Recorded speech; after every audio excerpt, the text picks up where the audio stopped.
If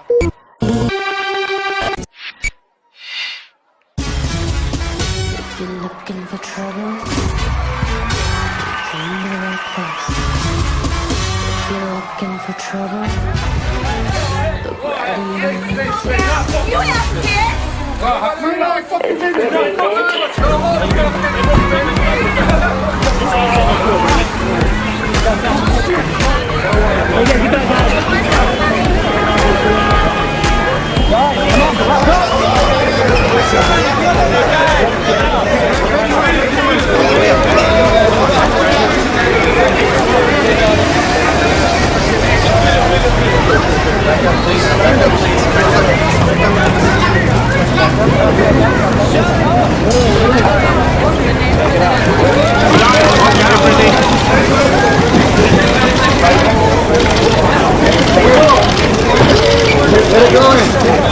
Come on, Britney.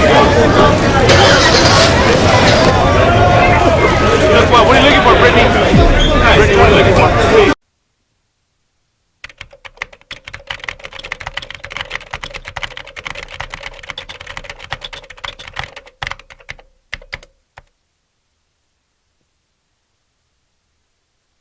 I'm very, very blessed, but my safety and my privacy and respect are three things that I feel like are trying to be taken away from me right now. As a mother, I have to speak and I have to say something. I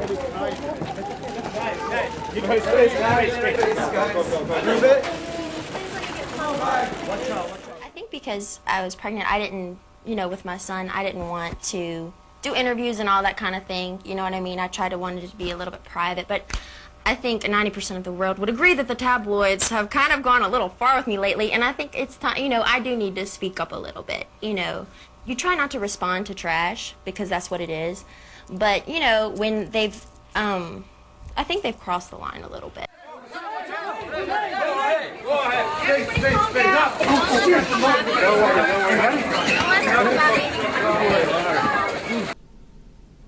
What's weird? Your life. Do you know it's weird? It's all I've ever known. I don't see it as being weird.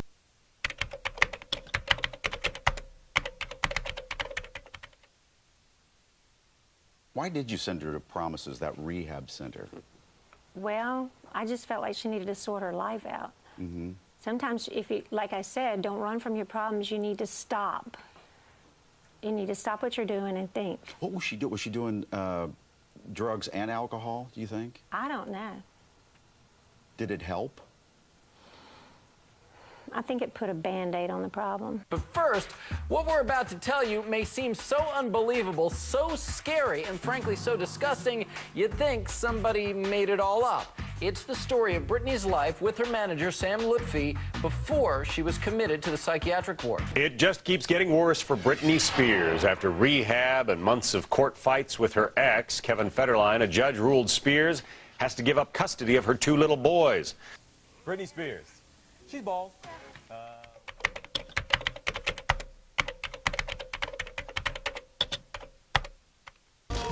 It's not just like how it used to be where they would just like take your picture, give you respect, and then you'd walk by. It's like a scary, they just come out of nowhere. And it's kind of, you're like, oh my gosh, And without giving anything away, you live in a house that's surrounded by a fence, you have a gate, you've got security, not a person, you've got a detail of people who are here all the time. Without that, you would feel vulnerable here. Oh yeah, definitely.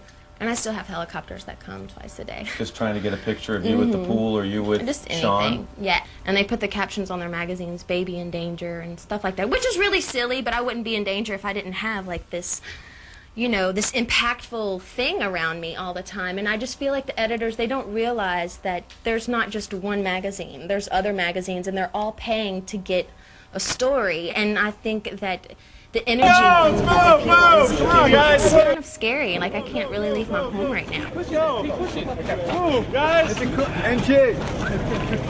Hey, look at this, guys. Hey, look at this, guys.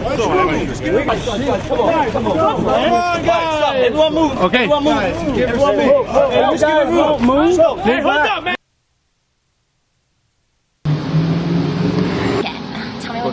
Okay. Hi, Britney. Hi. The first one, we're so happy to stay here next to you. And I really appreciate it. I'm from Brazil and I work for X17. And X17 always like you and everything from you. Right.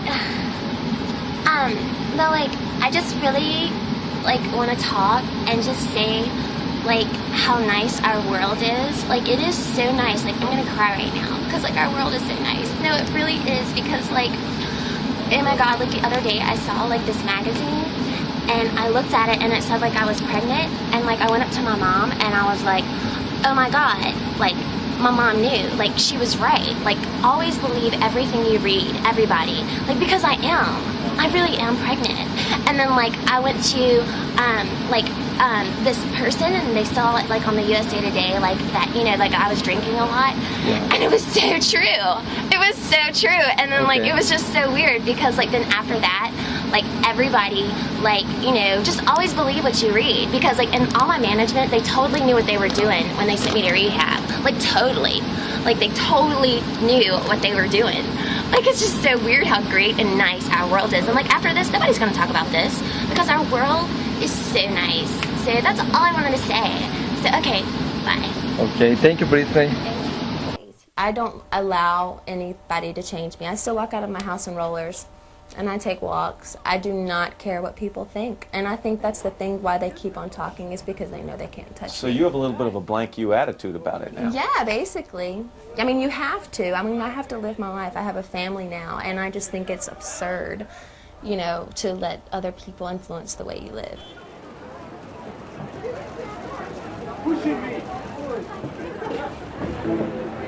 If I wasn't under restraints that I'm under right now, I feel so liberated.